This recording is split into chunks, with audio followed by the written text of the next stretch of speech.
ॐ भूर्भुवः स्वः तत्सवितुर्वरेण्यं भर्गो देवस्य धीमहि धियो यो नः प्रचोदयात्। ॐ शान्ति शान्ति शान्तिः. Namaste, my dear friends. I am going to start videos on Vivek Chudamani. This is a great holy book of Adi Sankaracharya. This book is one of the most important books on Vedanta. So I start the first video with the prayer or devoted dedication. सर्व वेदांत सिद्धांत गोचरम तम गोचरम गोविंदम परमानंदम सद्गुरुम प्रणतो सम्यहम. This is the first stanza of Vivek Chudamani. My salutations to Sri Sadguru Govinda, who is of the nature of bliss absolute, who can be known only through the import of the essence of Vedanta, and who is beyond the reach of the known instruments of perception. It is very well known that Sri Sankaracharya was a disciple of Sri Govind Pada, who is traditionally believed to have been the disciple of Sri Gaudapada of the Karika fame. Here in the opening verse, Sankara prostrates to his master Acharya Govindapada. The verse can be interpreted in two possible ways: as a mortal's physical act of prostration unto a finite guru. It has already been interpreted. It can also be understood to mean the spiritual salutation of a man of wisdom to the supreme truth. When thus interpreted, the word aham, meaning I, should indicate the subject as disassociated with the body, mind and intellect. This ego center in the seeker comes to seek its identity with the real and discovers for itself that the Supreme Govinda, the essence in all Vedantic literature, beyond the perception of the sense organs, human emotions and reasoning intellect, can be experienced as the ego's own real nature when contemplation takes place along the lines of discussion indicated in the scriptures. Second mantra. Glory of spiritual life. Jantunam narjanam durballab matah पुंस्तवम ततो विपर्ता तस्माद्वैदिक धर्म मार्ग परता विद्वत मस्त मात परम आत्मा अनात्म विवेचनम सब अनुभवो ब्रह्म आत्मना संस्थिति मुक्तिर्नो शत जन्म कोटि सुकृति पुनर्बिना लभ्यते. For all living creatures, a human birth is indeed rare. Much more difficult it is to attain full manhood. Rarer than this is a sattvic attitude in life. Even after gaining all these rare chances to have steady fastness on the path of spiritual activity, as explained in Vedic literature, is yet rarer, much more so to have a correct knowledge of the deep significances of the scriptures. Discrimination between the real and the unreal, a personal experience of spiritual glory, and ultimately to get fully established in the living consciousness that the self in me is the self in all. These come only later on and culminate in one's liberation. This kind of a perfect liberation cannot be had without earned merits of 100 crores of lives lived intelligently. In the very beginning of the textbook, Shankara is emphasizing the difficulty of awakening ourselves to real communion of the divine in us. In fact, these are innumerable specimens of living creatures in the universe. Truth is the substratum of all and therefore the real nature of all creation, even the inert and the insentient.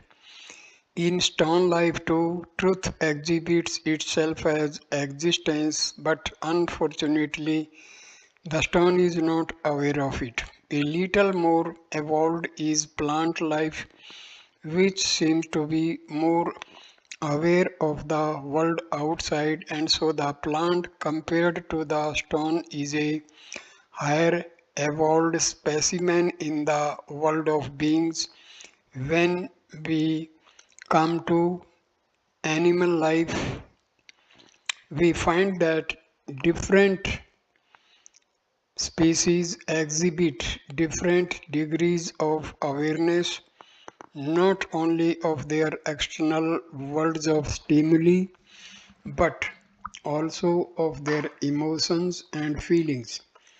Of them all, man seems to be the only living creature in the universe who is independent for his rational conquests and is the sacred being which, through intellectual conviction, can gain a firm control over the emotions of the mind and apply this regulated and controlled energy for purposes of transcending psychological existence and thereby peep into the boundless realms of bliss and beauty, love and perfection.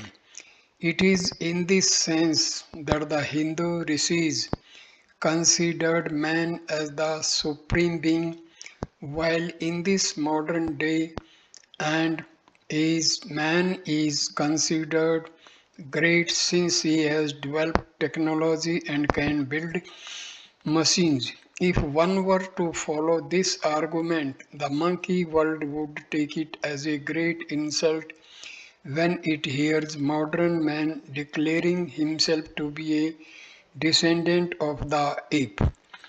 Here Sankara seems to emphasize that this text is meant only for evolved human beings since it explains and expounds a theory of spiritual perfection which can be understood, practiced, pursued, and perfected only by men of certain mental caliber and moral character.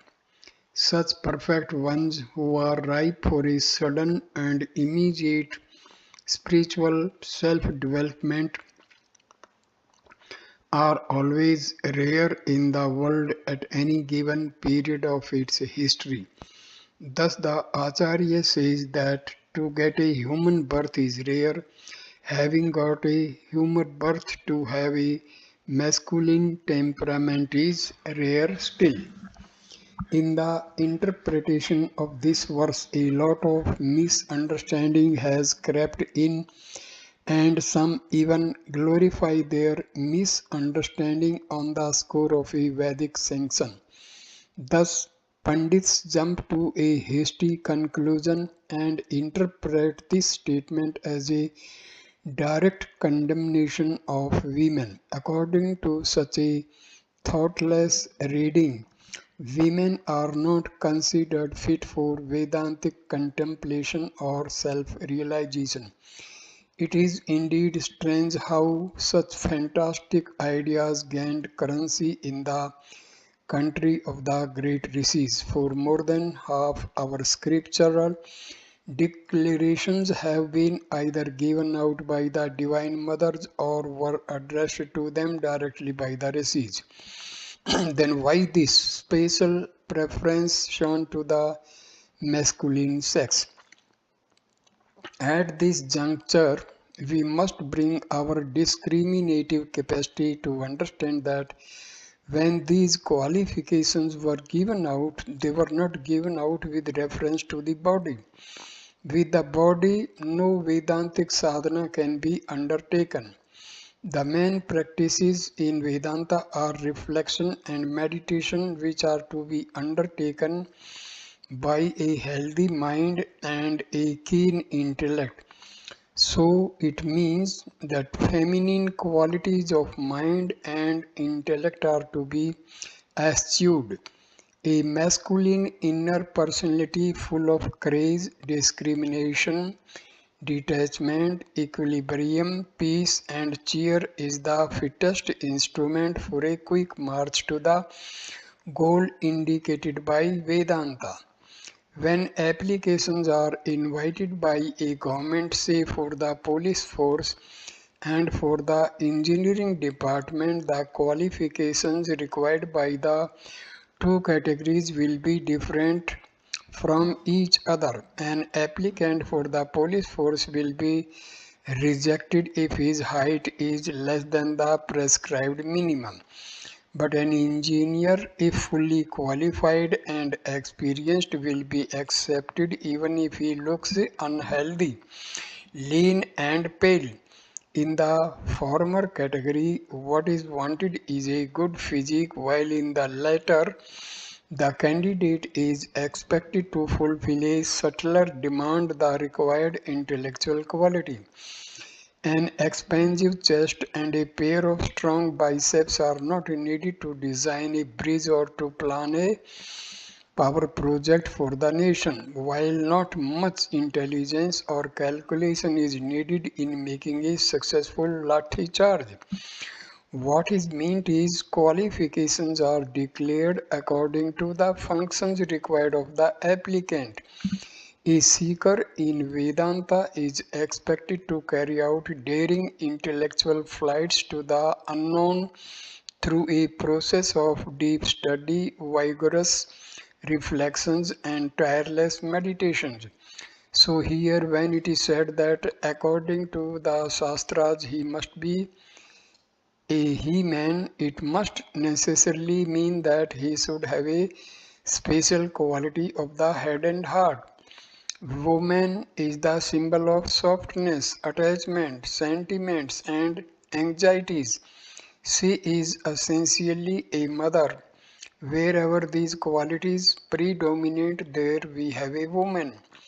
In this sense, there are many women among bearded ones, and a firmness of determination, detachment, intellectual hardiness, and steadiness of composure are signs of a better evolution.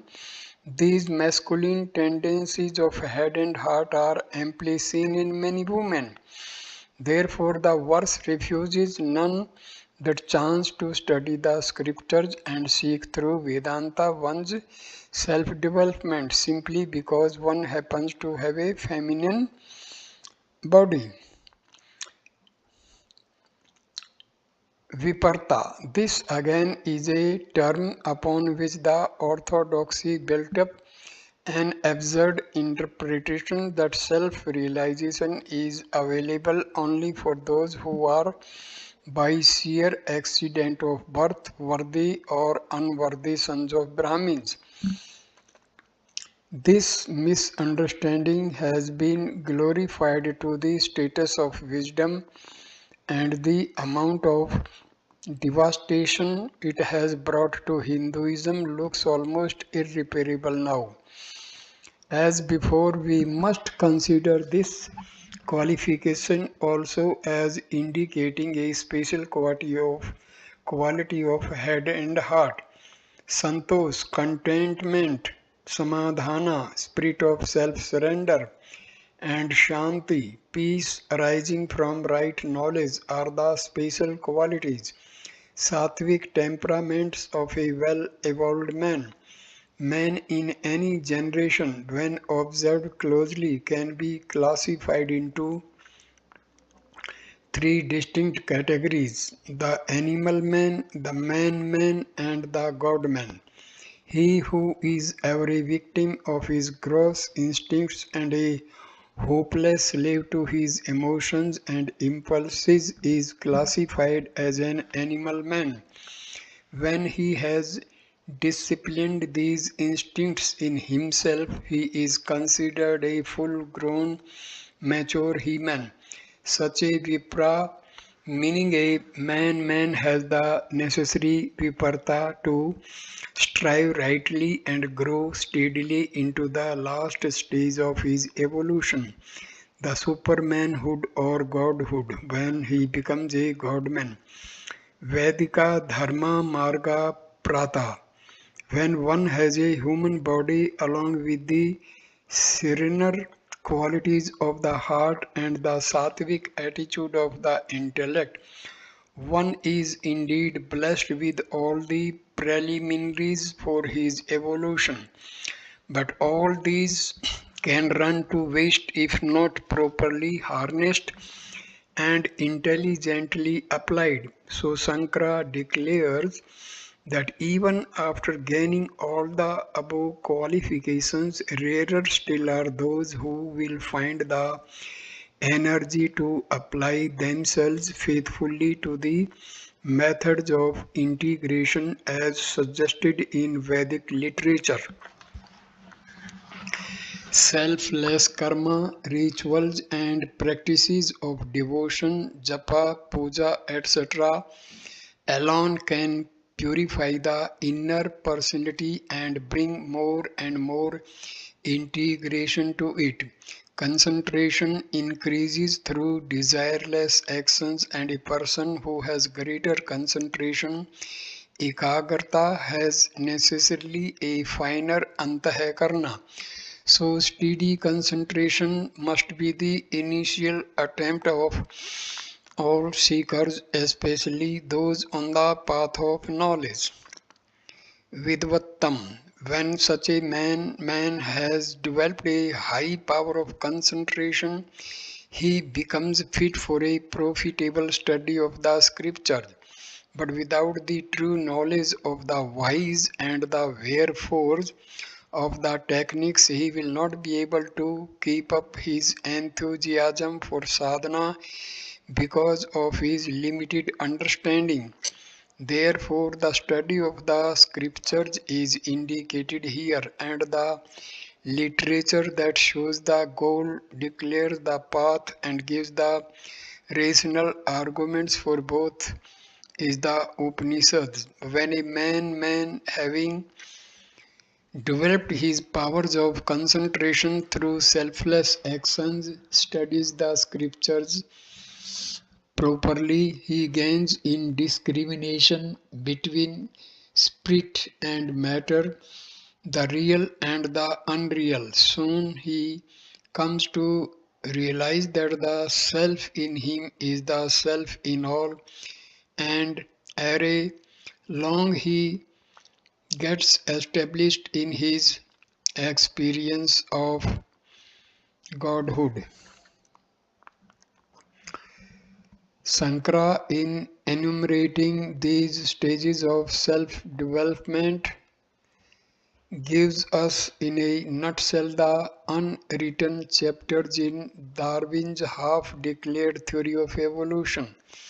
Here we have all the various stages through which man consciously, by right living and self-progress, climbs on to the lap of the Lord, there to merge with him, there to become Shiva. This is called Mukti, the full and final liberation of a mortal from all his limitations. The last line is not a cry of pessimistic despair, it is the call of hope urging man to wake up and act, to grow and achieve the highest gain. No reader of this verse should consider himself as standing low down in this upward procession. One who feels charmed by the call of Vedanta, who can appreciate its arguments, who feels a sympathetic understanding of the ideal indicated is indeed at the fag end of his transmigrations, the product of an entire evolutionary past. If he makes use of his present chance with diligent and careful application, success is guaranteed to him by Vedanta. This is a call to man to throw off his lethargy, his dejections, his sentiments of self-pity, and to wake up to face life and through understanding to grow fast to reach the goal here and now. Stanza number 3. Unique graces in life. Durlabham त्रियमेव देवा अनुग्रह हेतुकम मनुष्यत्वम मुमुक्षुत्वम महापुरुष संशय. Manhood, burning desire for liberation, the capacity to surrender completely to a man of wisdom.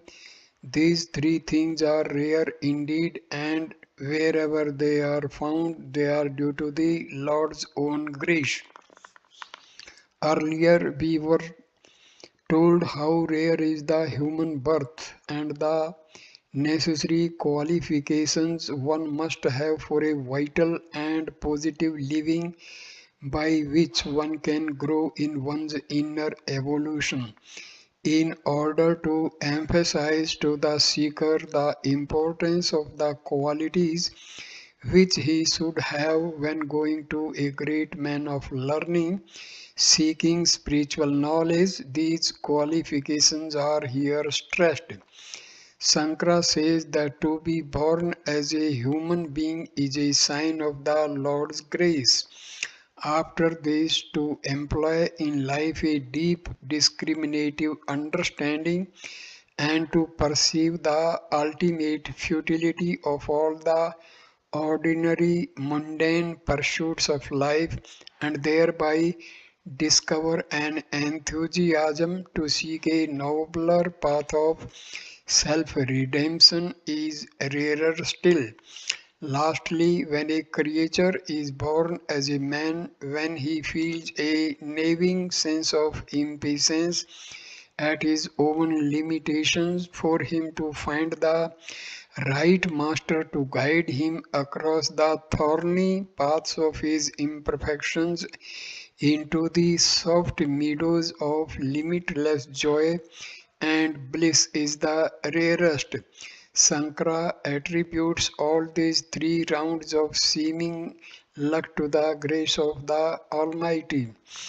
The grace of the Almighty, as expressed in Vedanta, is not to be understood as the blessings of a god, a sultan of the sky sitting amidst the clouds showering special packets of grace on chosen individuals. What is meant here by God's grace is only the sum total of reactions gained through the healthy and intelligent way in which the individual has lived through his many previous lives of great and noble cultural pursuits. Stanza number 4. Miseries of the unspiritual man. Labdva kanth chin janam durlabham tatrapi punstvam shruti pardarshanam yatva atam muktau ne yatet mudhi se havyatma atma swam vinihante sadgrahat. Is there a man who, having somehow gained a human embodiment and there having a masculine temperament and also a complete knowledge of the scriptures, is foolish enough not to strive hard for self-realization? He verily commits suicide clinging to things unreal. This verse declares that having been born in a human form and possessed of the necessary masculine qualities of the head and heart, when such an individual has also made a thorough study of the deep significances of scriptural techniques, if he has not the enthusiasm to walk the sacred path and reach the divine goal of self-perfection, such an individual, alas, commits suicide, having got such a rare chance, a chance in a million. If he is not ready to take hold of it and use it in a profitable manner, he is indeed committing harakiri, and such a squanderer of a human birth is very fittingly termed by Sankara as a dull fool, muddadihi. Muddadihi. How does a person commit this senseless suicide?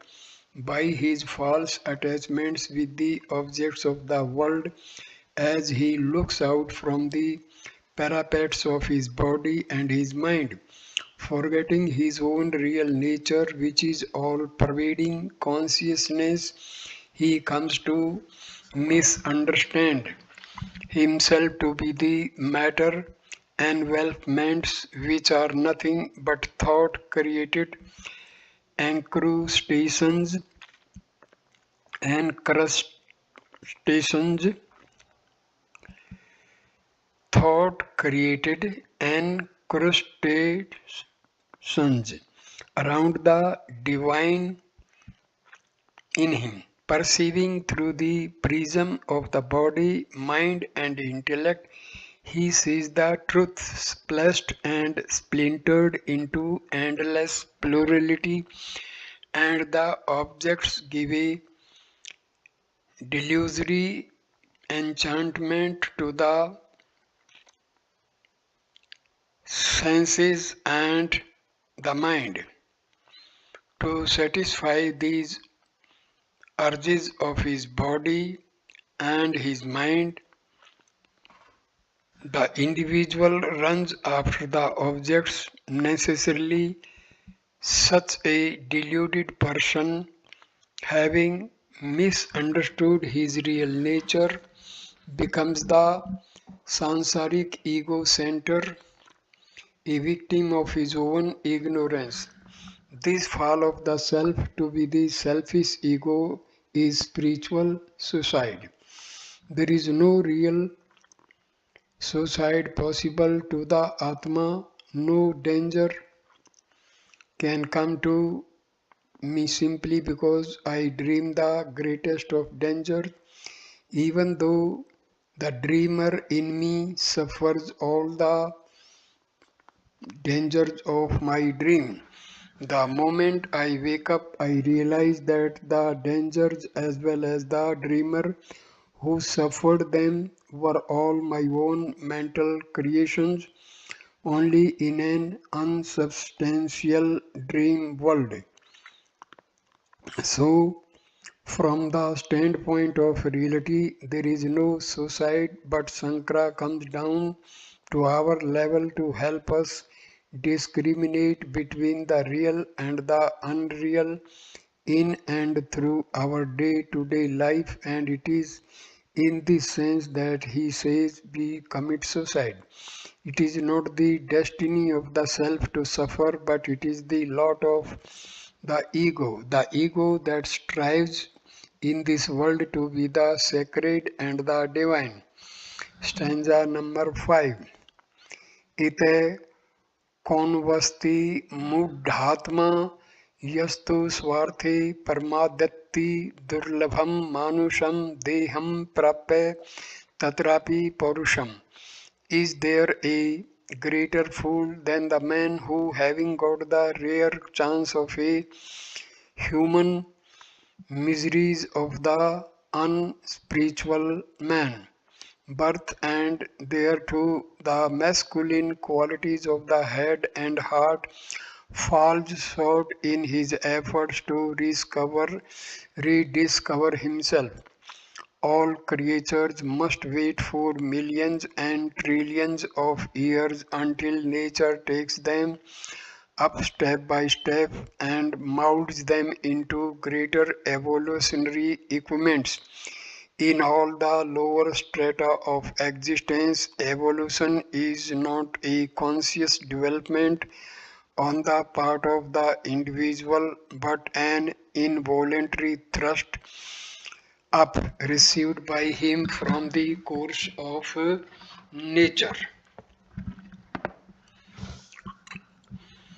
Millennia of growth, change, and decay must pass before a rock becomes soil. The soil anchors a tree, the tree bears fruit, and the fruit contributes towards the making of a human being.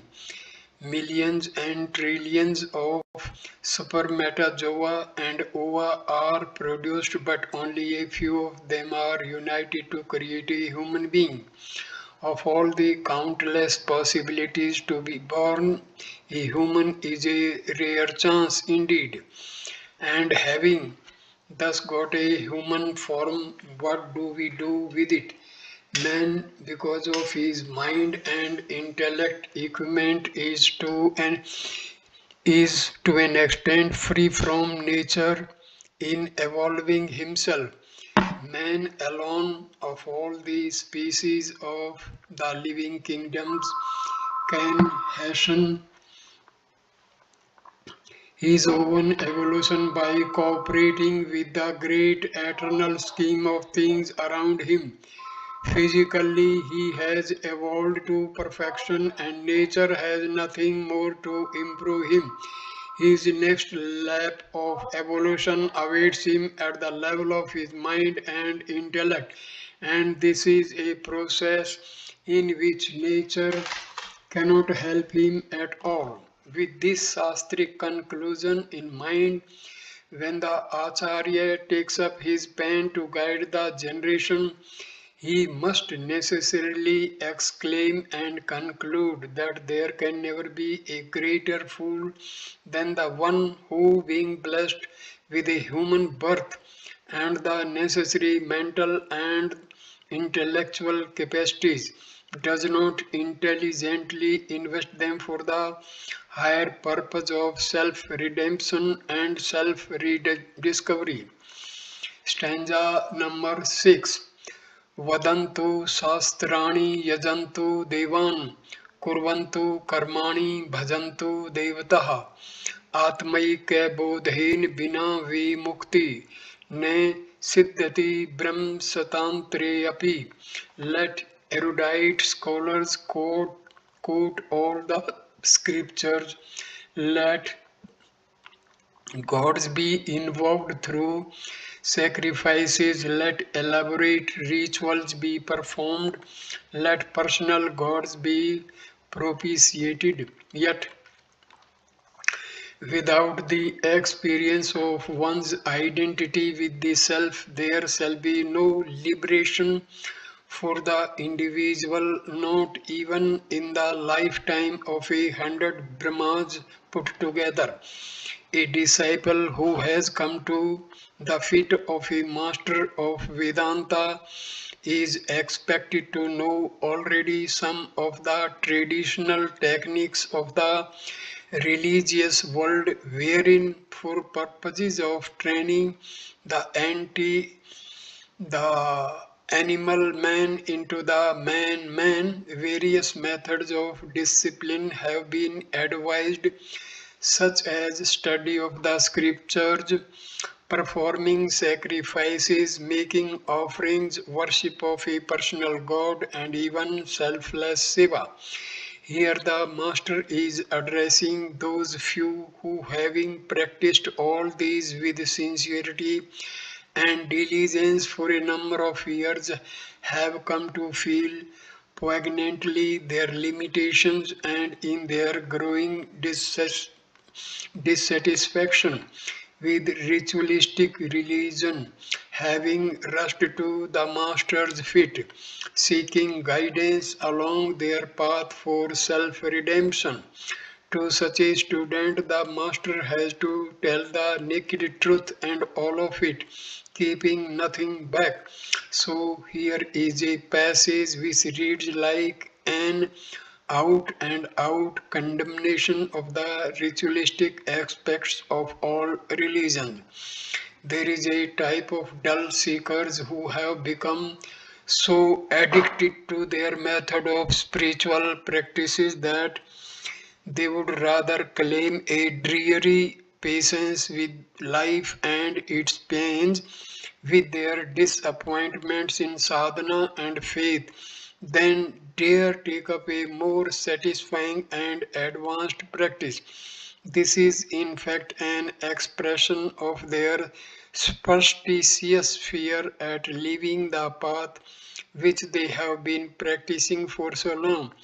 A devotee who has been through kirtan, puja, japa, and dhyana, developing his devotion for a personal god for a number of years, will not dare to drop for a short time even an iota of his daily routine, even if he were asked to do so by the greatest living master in the world. Just as one gets addicted to a false way of living, so one can easily become habituated to whatever is accepted as a good way of living. To live in a routine will never yield the secret of living in inspiration. To get habituated to any method is to get into a rut and balk all progress. We must have the freedom at every moment to change our pattern of living and seek new methods of keeping the mind and intellect occupied in a lively warmth of love and cheer. Else, even our worship becomes mechanical and in the end stultifying.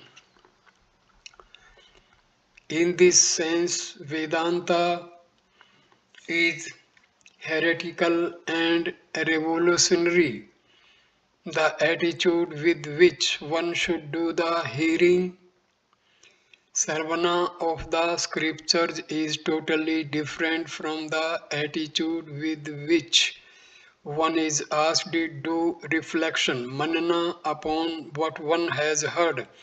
Again, neither the Shraddha nor Sarvana nor the intellectual freedom of manana are permitted to poison the deep serenity of the thoughtless meditation hours.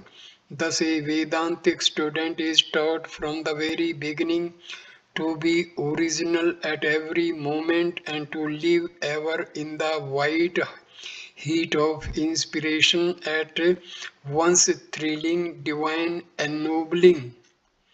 Here, as soon as the student reaches the master, he is washed clean of all his traditional beliefs. This is indeed a kind of shock therapy by which the student is brutally shaken out of the deep ruts into which He may have fallen and shown new dimensions of thought along the straight path.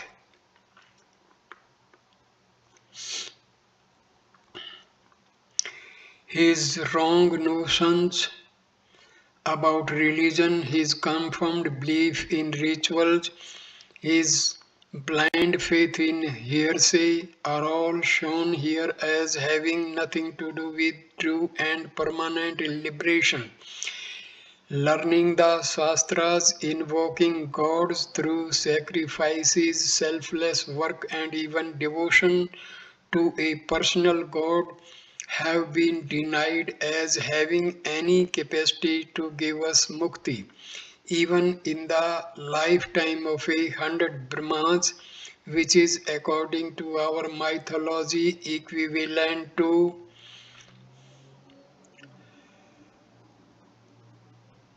billions and billions of years. This is not at all a statement of despair, but a way of self discovery, the secret of which is for the seeker to realize that the self in him is the self in all is prescribed here. The method of this discovery, the meaning of the self, etc., are all the theme of this text. Stanza number 7. Amrit tavasya nashasti vitte nete vyev hi shruti hi barviti karmano mukte rahe tutvam safutam yatah. It is clear that liberation cannot be the effect of good works, for Shruti herself declares that there is no hope for immortality by means of wealth. Amrita Tattvam is the goal indicated in all the Upanishads. When it is translated as merely immortality, readers are apt to misunderstand it to be a profit that can accrue to man only after his death.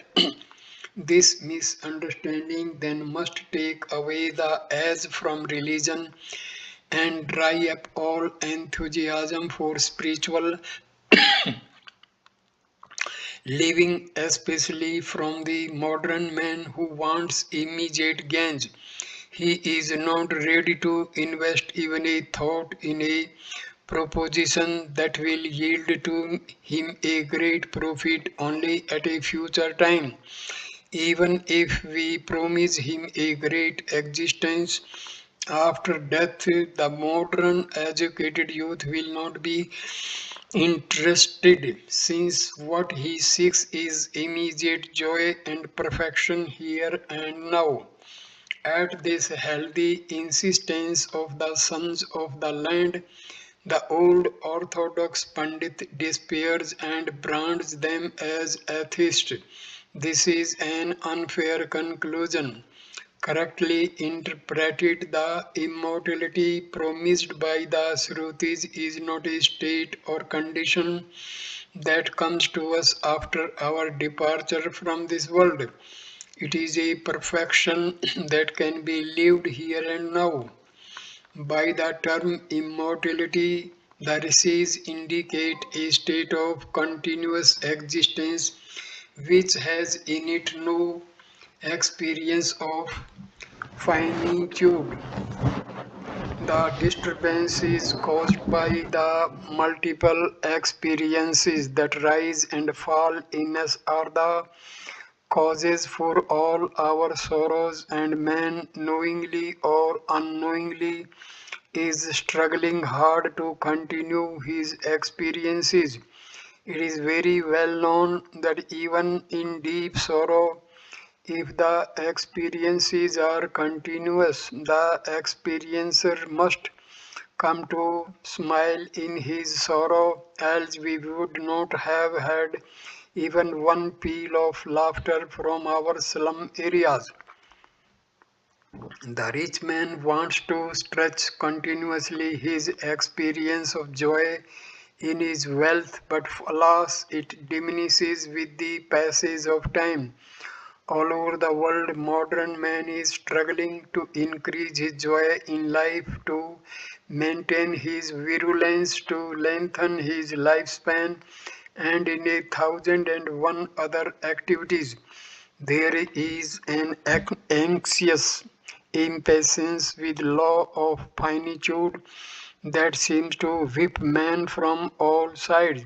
The word immortality in Vedanta indicates not a continuous and monotonous living in joy in a hazy yonder there, but a perfection here within ourselves by which we can, irrespective of the circumstances that play around us, come to live a continuous experience of tranquility and peace. The mental equilibrium, which refuses to entertain any revolting or choking disturbances from without, this mental poise and intellectual dexterity which make it possible for the mind to rise in revolt against itself. This endless peace cannot be gained, says Sankara, through the wealth, vittam, of sense objects, vittam, though it generally means wealth, here means the wealth that gives us immediate experiences, and indeed it is these sense objects that directly convey experiences to us from the external world. So, a continuous and infinite experience of peace and tranquility, joy and perfection cannot be had through the satisfaction of our animal urge by procuring, maintaining, and enjoying these ephemeral sense objects. In this sense, this verse throws a flood of light on the previous one. No number of sense objects, be they as sacred as the Vedic text, no amount of activities, be they as sacred as yagnas or worship, can by themselves take us to that mental poise. All acharyas, irrespective of their philosophical beliefs, accept the declarations of the scriptures as absolute and as having unquestionable authority. This attitude is not acceptable to the modern youth who, in his colossal ignorance, thinks himself daring enough to question even the rishis. He may not dare to question in his physical classroom and will silently and satisfactorily swallow a statement such as that electrons and protons are moving with a terrific frequency around a neutron in every atom. His spirit of inquiry and craze of understanding seem to freeze when it comes to modern science, but the moment he hears the declarations in ancient text, he finds in himself the audacity to question, but unfortunately has not the courage to examine or the stamina to experiment with those ideas. What a letdown! The great acharyas of yore were not the senile or idiotic dreamers we are prone to label them. This is not only an insult to their intelligence but also to our own and that of our ancestors who believed and followed them with benefit. The Acharyas accepted the declarations of the Shrutis because of the bona fide character and temperament of the rishis who declared them. They did not, like politicians, go to the public to thrust their ideas down the throats of the listeners. They lived in complete contentment and happiness in their self discovery and it was for the seekers to make a footpath and reach them with their questions and doubts upon life and its meaning, the goal, and the path. To those seekers, out of sheer kindness, these men of realization declared the truth of their own experiences in a burning spirit of inspiration and love. They had no intentions to misguide these precious young hearts of the generation. These rishis had no ashrams to build or missions to run, so they wanted no agents to hoodwink people and collect funds. They desired nothing, they asked for nothing, they demanded nothing. Physically, as far as they were concerned, they were dead and wanted the world to accept them as such. To such men of wisdom who had divorced themselves so completely from the world of desires and demands to impute low motives for misguiding their generation would reflect only upon our lack of understanding of the literature. When we study a Shakespearean drama, we go to great lengths to understand the life of the dramatist and the England of Elizabethan times.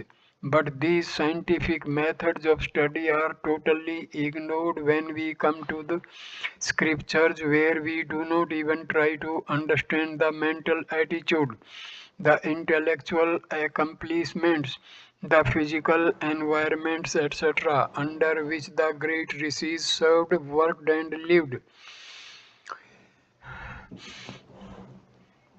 The Acharya accepted the Shruti declarations as eternal aspects of the one truth. Later on, for those who want more logic and reason, we have a number of verses which support the assertion that work, no matter how noble or divine, cannot by itself tune the individual perfectly to that equanimous and peaceful mental attitude wherein he can come to experience in this variegated world of pluralistic experiences a continuous and unbroken peace of perfection. Stanza number 8, Means of Wisdom. Atho vimuktai prietet vidvan sannist bahye arthe suksprihi san santam mahantam samupete desikam teno padi dishta arthe smahitatma. Therefore, the learned seeker who is striving to gain this freedom within and who has renounced all his desires for pleasure in the sense objects should duly approach a good and generous master and must live attuned to the true significances of the words of the master. If Shruti declares that a man cannot achieve victory over his lower self and inner weaknesses through actions, however glorious and noble they may be, one is apt to conclude that there is no method by which one can redeem oneself. This despair perhaps the master noted on the face of the disciple and so hastened to console him. We have here a positive declaration of what exactly a seeker should do in order that he may be well established on the path of truth. A seeker in Vedanta is not a non-entity who has walked into the sanctum of a temple or has casually thought of sitting in prayer or visiting a sacred place. These constitute but the very primary steps in spiritual life. A student entering the halls of wisdom can gain admission only when he has had a good education not only in the marketplace but also in the great works discussing the theory and meaning of life. Hence, the word Vidwan is used here to indicate a true seeker.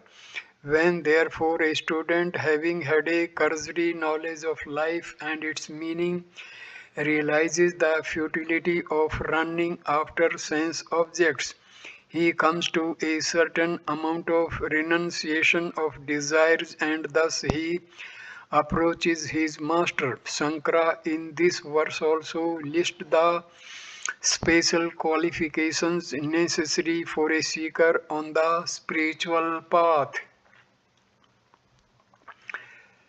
Santam. The word Shanta is often used in the vernacular to indicate a sannyasi, but rarely does one realize what exactly the term means.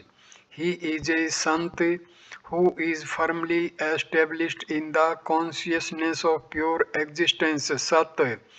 A guru must not only be a man of full realization and experience, but he should be a Mahantam, a large-hearted, sympathetic, kind person. Without these qualifications of the heart, he will not be able to come down from the high seat of his experience and mingle with the imperfect seekers who come to him and fully understand their difficulties on the path. One can be a guru only if one has the required magnanimity, intimate personal experience of the divine, and great familiarity with the scriptures. A thorough study of the scriptures gives the teacher the necessary language of expression and also the required intellectual arguments to resolve a student's double into abiding convictions. There are innumerable great saints who have been sitting silently in their caves, brimful with their experiences, and yet unable to communicate to the world of seekers. There are, on the other hand, many among us who have the music in them but no flute to transform it into a melody. Therefore, the word Desikam, well read in the scripture, is of special importance.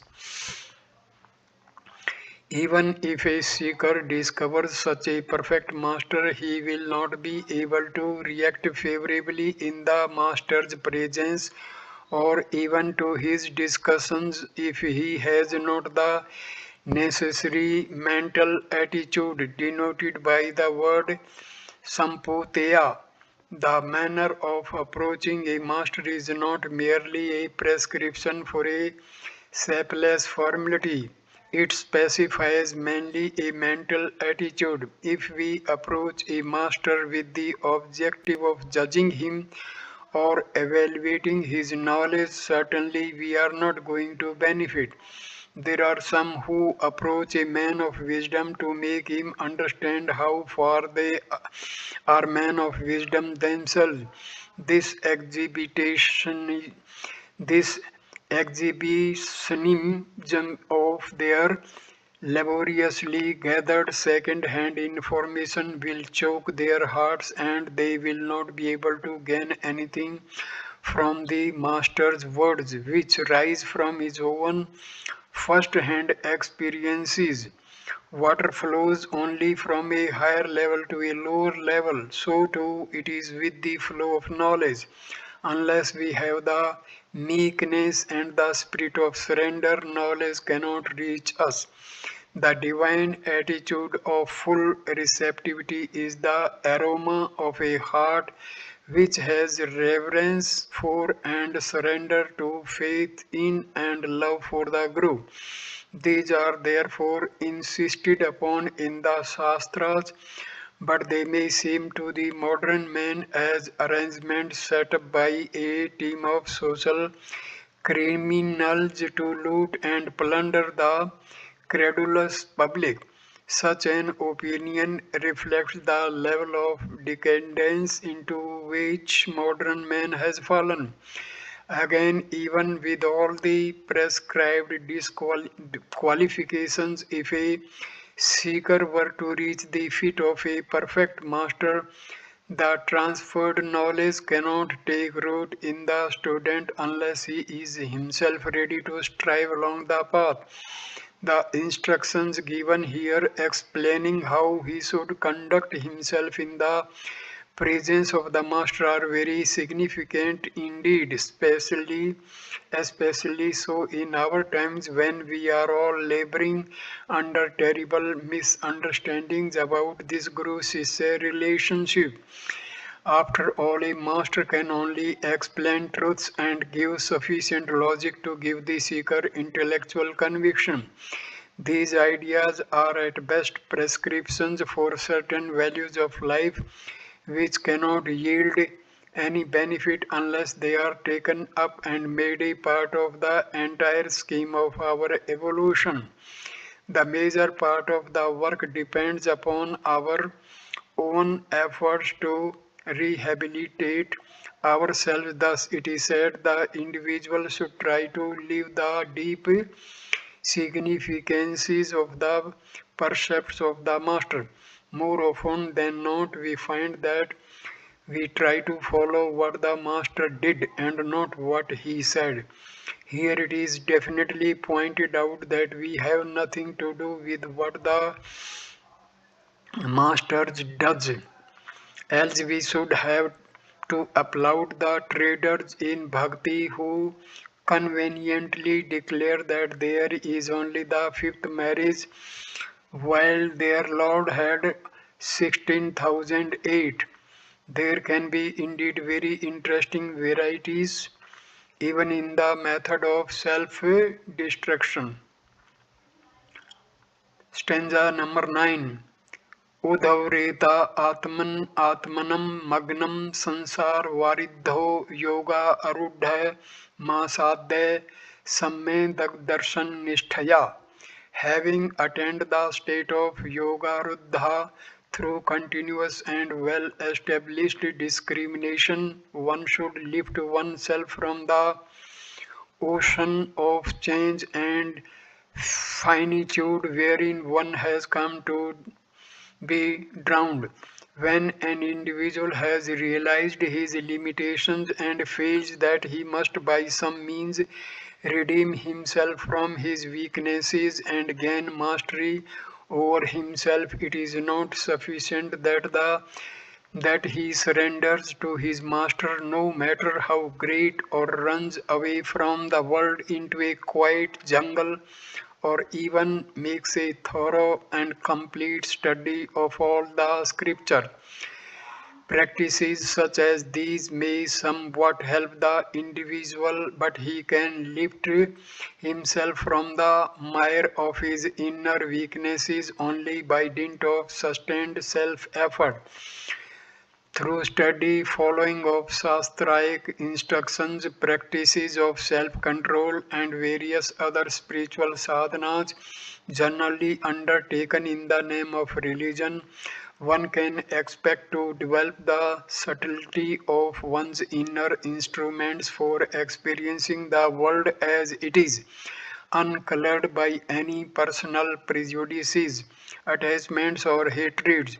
This perception of the world as it is in perfect detachment and discrimination is called Samyug Darshana. Darshana in Sanskrit also means philosophy, and therefore the term can also be interpreted as the vision of the world through the eye of philosophy. When one views life from this angle and with a right mode of perception, slowly and steadily, one gains the state of a yoga ruddha. When desires are not murmuring, thoughts cannot arise, and when thoughts do not rise, there will be a complete cessation of actions. When an individual, through study, satsang, and intelligent thinking, has come to observe life and its happenings with the right attitude, and intellectual poise, he automatically gets established in yoga. The word yoga has come to be associated with so many unnecessary trappings that a student is apt to miss his grip on its import here.